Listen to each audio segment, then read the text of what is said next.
The final night. That day, and that night, felt like a funeral.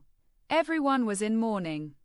Even Javahirian couldn't overturn the ruling. Not now, not later, not even after Ardalan's death. I didn't go near Mahan. I had no energy for arguments or biting remarks. I sat quietly in a corner with Mona. She wasn't in the best mood either, but because of a promise I'd made to her. She tried to stay close and keep me company. Mahan stepped out of his room, glanced around, and noticed us. He walked over to Mona. He said, "Leave us alone."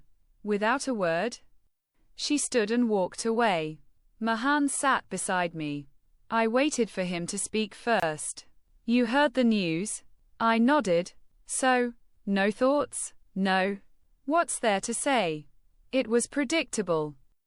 It's a family matter, so it's your business. You're not part of this family. You don't consider yourself one of us. What do you want me to say? Just tell me and I'll say it.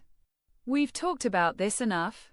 I don't want to argue, especially not now, not like this." He smirked. "What situation?"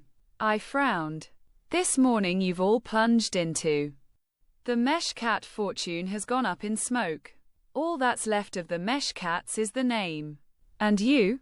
Aren't you worried? Thanks to me, you have this wealth, this lifestyle. You might lose it, maybe.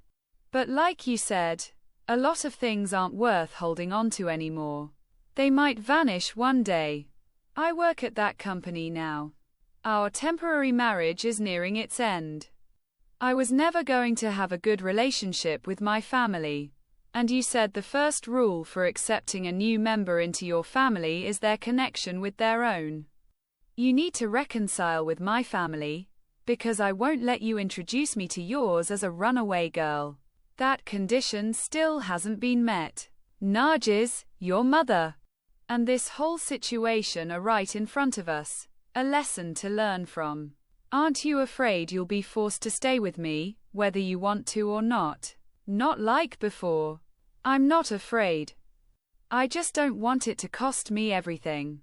He stared at me in silence for a moment. Then he sneered. "Seems like you've got strong backing.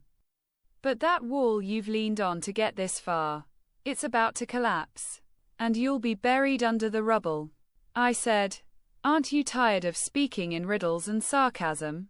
Right now, it's your mansion's walls and ceilings that are crumbling. On you and the family you love so dearly. Watch out you don't get fired from that company." His voice rose slightly. "Ungrateful. When the time comes, I'll make sure that wall behind you comes crashing down. You haven't seen the other side of me, Raha.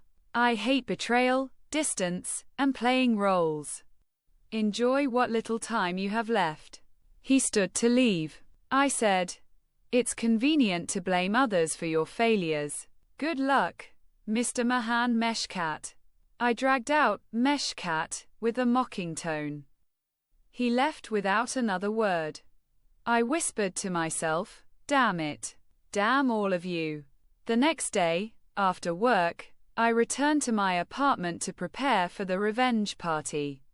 When Human arrived with the same girls, but this time with loads of gear and several boxes, I stared in surprise at all the equipment they were setting up on one of the tables.